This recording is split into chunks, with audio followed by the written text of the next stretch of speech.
యువ కథానాయకుడు రాణా తాజా చిత్రం నా ఇష్టం. యూత్ఫుల్ ఎంటర్టైనర్ గా ఈ చిత్రాన్ని తెరకెక్కించారు దర్శకుడు ప్రకాష్ తోలేటి. రాణా సరసన జెనీలియా నాయికగా నటించిన ఈ సినిమాకు చక్రి సంగీతం అదనపు ఆకర్షణగా నిలిచింది. పూర్తి కమర్షియల్ అంశాలతో యువతరం మెచ్చే ప్రేమ కథగా రూపొందిన నా ఇష్టం ఇటీవల విడుదలైంది. ఈ సందర్భంగా జెనీలియా రాణా చెప్పిన సంగతులు ఇప్పుడు చూసేద్దాం. వాళ్ళకి నచ్చేలా ఉంటే మంచోడు అంటారు, మనకు నచ్చేలా ఉంటే సెల్ఫిష్ గా అంటారు. మనకు రెండోదే ఇష్టం. My favorite smell in the world.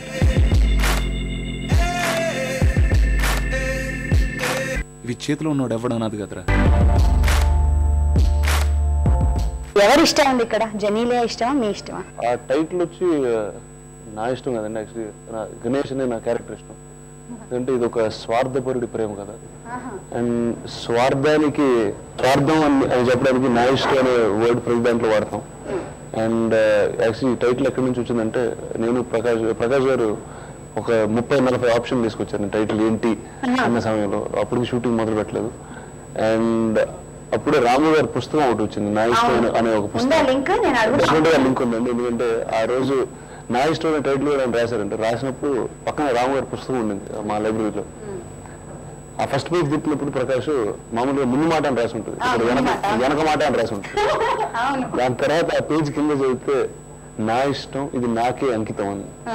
So Prakash అది చూసి సరే దీనికన్నా స్వార్థంతో ఎవరు ఏ భాష చెప్పలేదు, సో నా ఇష్టం అనేది మన టైటిల్ అని. So I think it is most apt for a selfish love story. ప్రేమించడం తప్పు కానప్పుడు దాన్ని కాపాడుకోవడానికి అబద్ధం చెప్పడం కూడా తప్పు కాదు. నీ మాటంటే నాకిష్టం, నీ తోడంటే నాకిష్టం, నీ నీడై ఉంటేనే ఇష్టం. నా లవ్ నెవర్ డిస్టర్బ్ చేయలేడు.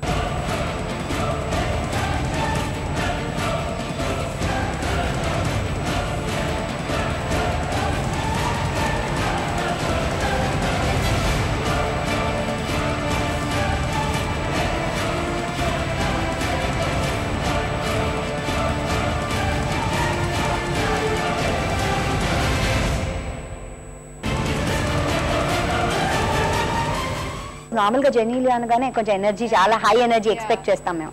No, there's energy for sure, but Krishnaveni is introduced with a person with a lot of struggle, pain in life. So that's the backstory of Krishnaveni. When you see her for the first time, you're just wondering what is this girl doing. So there's a lot of I would say anxiety.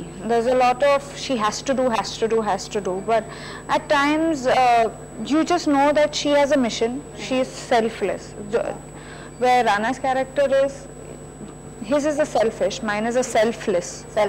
So there's this conflict between the two, but I honestly want to say that what is selfish is what Na Ishtam tells you. Selfish isn't a bad thing. It's what Na Ishtam tells you. It depends on the cause. It is the cause, yeah. It is what people's perception is. If you do what you feel is right, then you're a bad person. If you do what others feel